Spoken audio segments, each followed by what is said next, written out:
Hello everybody, this is Sneaky the Lost, and welcome back to Season 2 of Sneaky Let's Play Stardew Valley, and I believe this is going to be Episode 4.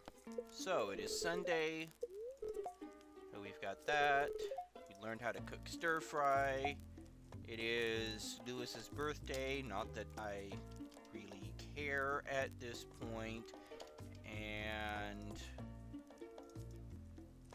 also because it's Sunday, the cart is there. That's what those little pop-ups were like at the very beginning there. They're like, hey, listen, only less annoying. But hey, at least now even Navi has a contender for most annoying supporting character as well once Skyward Sword came out. So, eh. So, what we need to do first off is make sure we don't lose any plants. That would really suck. Check out the cart vendor and see if he's got anything worth buying. Not that we can really afford anything we'd really want to buy from him, but there you go. Do need to eventually get into the mines, but I doubt I'm gonna have the energy to do so. On that same vein, I'm gonna need to start really grinding out the gathering, because not only am I needing foraging level 3 for the tappers that I'm gonna need in short order, I'm also gonna need level 6 by midsummer so I can get my battery packs. Because I'm gonna need one for that quest. And then I'm gonna need another, 6 or so for the iridium sprinklers for the greenhouse.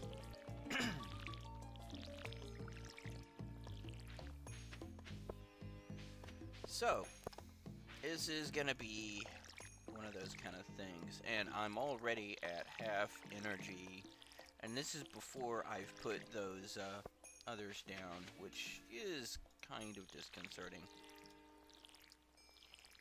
Because remember, I've got 40 more of those seeds I've got to put in the ground. Which is gonna bring me up to almost cap on our farming area, which is not necessarily a bad thing. I mean, at least I'm utilizing the space that I've already lined out for me, so there is that, and definitely is gonna get me more money that way. As that's really gonna be the name of the game early on, is your cash growth. The more money you make, the earlier you make it, the more you can leverage it to increase your profits. Not entirely unlike real life, actually.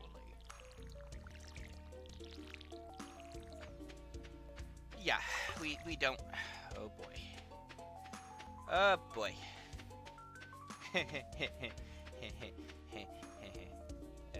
Crap.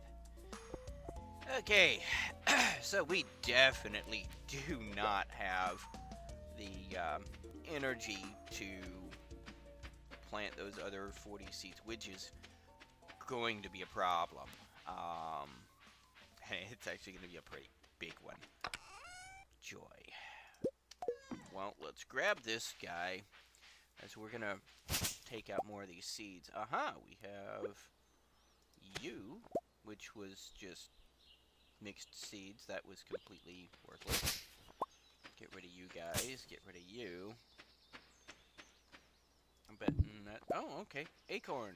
Awesome. How many acorns am I got anyway? 9 of them. That's almost halfway. Not too terribly shabby.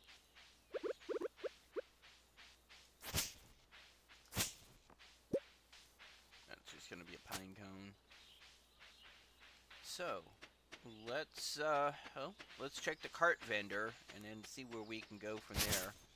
We do want to go ahead and collect the onions if there are any there. will need to go in there and clean that out one of these days, but today is probably not going to be that day. And, pardon me, allergies are still kicking my butt. Battery pack for 2K. If I had 2K, I'd be tempted. Red cabbage seeds. Ouch. 500 for... Card Vendor has some really unique ideas of the value of items. If I had the 500, though, I'd still be tempted to get it just to absolutely guarantee that I could complete all of the bundles in year 1. Regular goat milk, I have no interest in. Now, if it was a large goat milk, I'd be cursing again, probably. Because that would save me a whole tier of progression that I could save until later.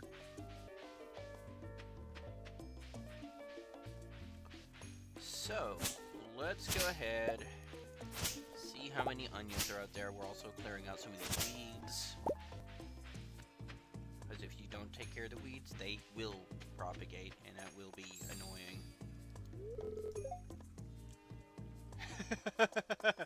Yeah, it's probably just me working on one of my sculptures, right? So that's what they're calling it these days, okay.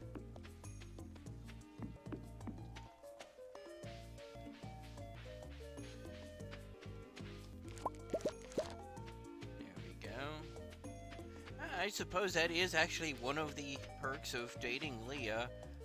Unlike, you know, half of the eligible bachelorettes, she actually has her own place. So if, you know, you decide on doing something you'd prefer to do in private, she's got her own place, so you don't have to go back to yours. Also shows a level of maturity that she's, I think, the only bachelorette that is actually living by herself. Which is kind of a little disconcerting if you apply fridge logic to that. Because if we remember, Maru is living with her mother, although she at least has a job. She's actually works as the nurse. And while I doubt she's got an actual nursing degree, honestly, if there was anyone I would like to have treat my wounds if I was injured, it would probably be her. But still living with her parents. Sebastian is also still living with her parents and kind of a mama's boy. Let's see, Penny still living with her mother, even though her mother is verbally abusive. Which actually says some pretty unhealthy things about her emotional state as well, come to think of it. Alex living with his grandparents and still has dreams of being a high school football star, I guess? I don't know. Or maybe playing college ball, but yeah.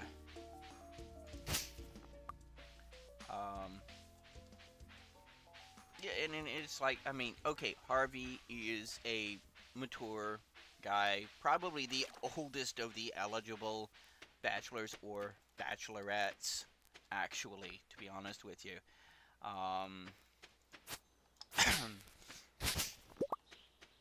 And also one of the most mature, too, to be honest with you. He actually does live by himself. He's got a profitable occupation. He's pretty much got it going on. Got his head in a cloud, kind of. Not, you know, kind of socially awkward, but I mean, that you can work with. But Alex, Alex, yeah, he needs to get over himself. Sam's, you know, chasing a dream that's just not viable.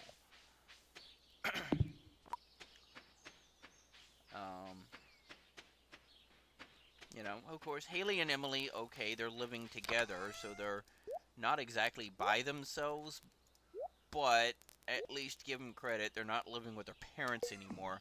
They are living in their parents' house, as they mentioned a couple of times, but independently. So that's a step up. But yeah.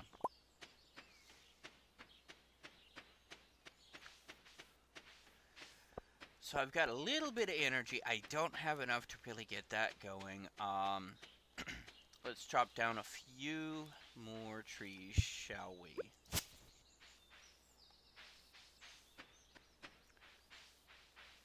Yeah, let's chop down a few more trees.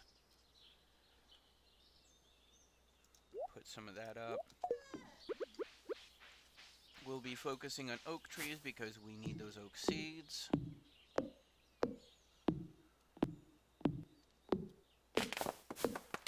And we also still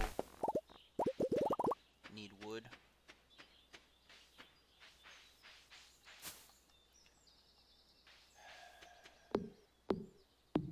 Here we go. Man, day has certainly gotten away from me. Huh. No acorns whatsoever. Shake a tree? No. Shake a tree? No. A lot of butterflies, though. Miss butterflies. Used to be really, really common. I live in Texas, so we were like right in the middle of the monarch butterfly migration, but just don't really see them much anymore. Anyways, that also gets us some of the sap, if we were feeling sappy, but tis. So,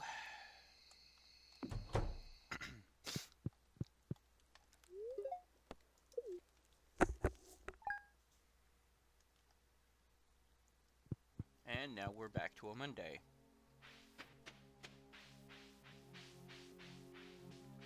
Now, coming up this week is the Egg Festival. So we're going to want some money by then, which is why we planted all of those potatoes when we did. That's going to give us what we need. Good. To really start kicking that into gear. Now, hopefully, out of these 40 parsnips on fertilizer, we will get our 5 golden parsnips. If so, we can swap those out for the 40 seeds, the forage seeds. That will be useful. Otherwise, I'm going to have to spend another 4 or 5 days on more parsnips, which is not going to be cool. Of course, the problem is, those are set up as fertilized already, so it would also make sense to plant crops there that will take advantage of that fertilizer. Like, say, potatoes. If I can afford it. Anyway.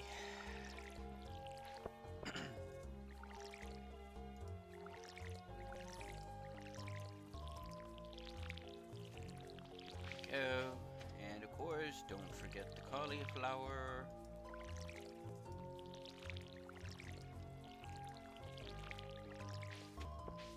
And more potatoes.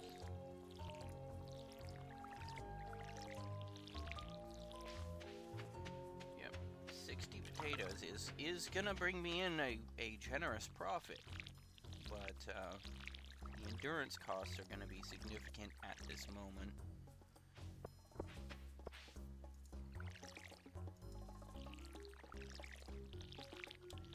So, what are we going to do today? The problem is we really don't have the energy to start hitting the mines, which is a shame.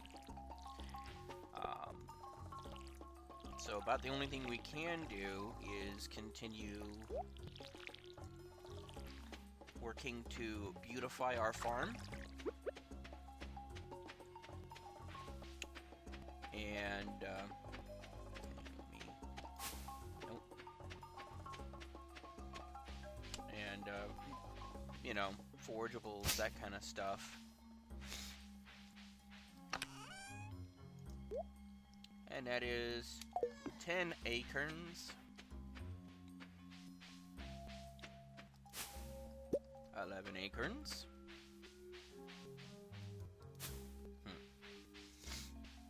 Yeah, as you gain levels in foraging, I believe your odds of that happening actually will go up, which is kind of cool and interesting.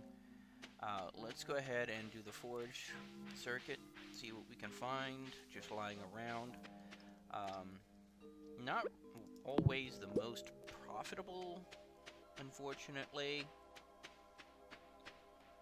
but let's see what we can do. Maybe we can get up enough onions to have enough energy to be able to afford to do a couple of things around here, because right now, that's really where the choke point is our energy.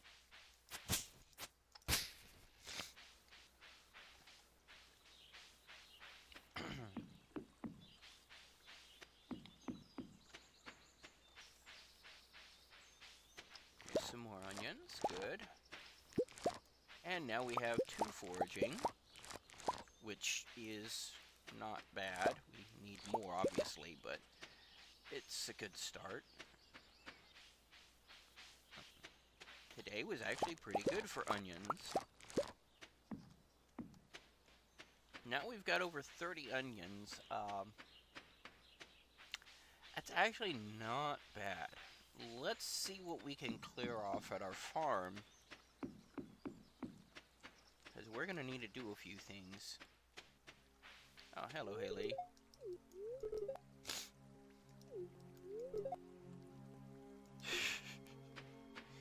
Yeah, that's Haley.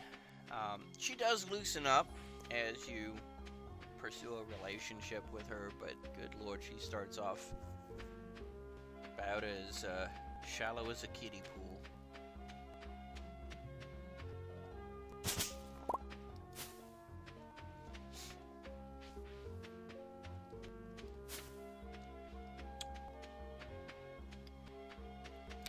You know, like a foghorn leghorn. Cute kid. About as shallow as a kiddie pool. So, yeah, we also need to drop this hand axe off at the place. Now, we have gone ahead and talked to everyone in town. The next quest involves a quest. Involves giving gifts, which I will do later. Right now, the kind of gifts I have access to really aren't all that good. No, for reals, they suck. Okay, a couple of ladies like random wildflowers, but still.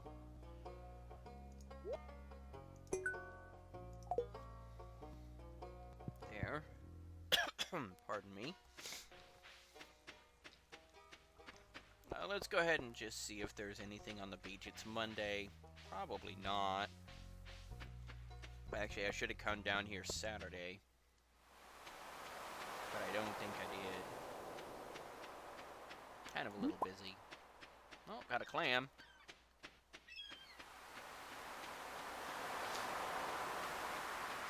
But otherwise, it looks like the beach is being a little shellfish. But tits.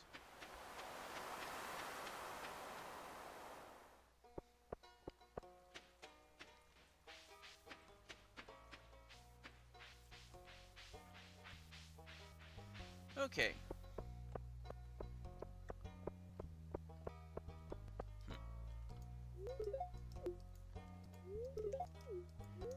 Yeah, there's something interesting about Caroline and Pierre's relationship. If you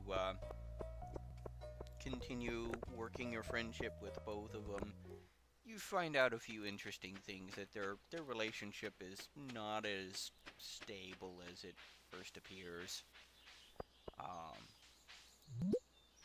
it's actually kind of one of the interesting things about Stardew Valley, and a very interesting design choice for Concerned Ape. One that I actually strongly applaud, because this isn't a perfect, ideal town.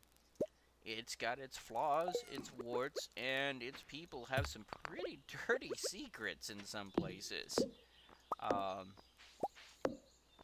and I think that's actually one of the keys of success for Stardew Valley, as opposed to other farming games, as opposed to other, um, you know, casual type games like this. Um, it's kind of, I don't know, verisimilitude. I don't really want to say realism in a game like this, but definitely I'll use the word verisimilitude here. um, Things aren't perfect here, and in the least, actually. Um, I mean, the witch is literally his ex, and it is strongly hinted that he was dumped after cheating on her. And I find it interesting that Jas and Abigail, although there's some evidence that Abigail's purple hair is dyed, but Jas, that seems to be her natural hair color. And that's gotta be a recessive trait. So one must figure where it came from. Just saying. You know?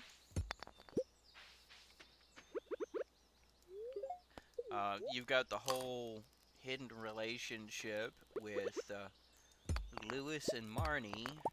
You've got Clint, who's pining for Emily, but is not aggressive enough to actively pursue her. And so he's got this whole passive-aggressive, whiny little stuff that can really get on your nerves. But that's actually one of the endearing parts of the game Stardew Valley, is it's got its warts.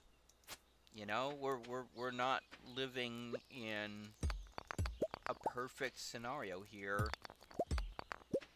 Even as small as this town is, it's got some drama. And some of it is pretty big drama in a pretty major way. But it doesn't immediately, and this is the other thing about it, is it doesn't immediately slap you in the face with "this is a crap sack world." You have to go looking for it. Nuts. I could have really used that one. So that's the other interesting part about that, is, yeah, there's a lot of drama there, but it's not out in the open. You have to go looking for it. And while some of the topics are very radical for what is touted to be a rated G game for all audiences, although I suppose most of the kids probably won't pick up on it unless they're already familiar with it in their own lives. It adds another dimension to the characters of Stardew Valley that I think would otherwise be lesser for its lack. You know, it's it adds depth to the game that not everything is hunky-dory. This isn't Pleasantville. There are problems, there is drama, there is, stuff going on in the back. I mean, it adds a little bit of depth to what is otherwise, touted as a farming game, but really that's not doing it justice. It's a lot more complex than most of the, you know, Harvest Moon type games as far as your relationships go. Almost actually as much depth as a lot of the dating simulators that are out there. So, you know, and I think that's one of the reasons why Stardew Valley performs as well as it does. Oh, and it's gonna rain tomorrow. That's going to be great. So we have to decide if we do fishing or we do mining. Fishing can get us a lot of quick cash. Mining gets us the copper we're going to need to get going. So that's going to be a decision we're going to make in the next episode. But for now, this is Sneaky the Lost, signing off. And level 1 mining as well before we even hit the mines. So, signing off for reals this time.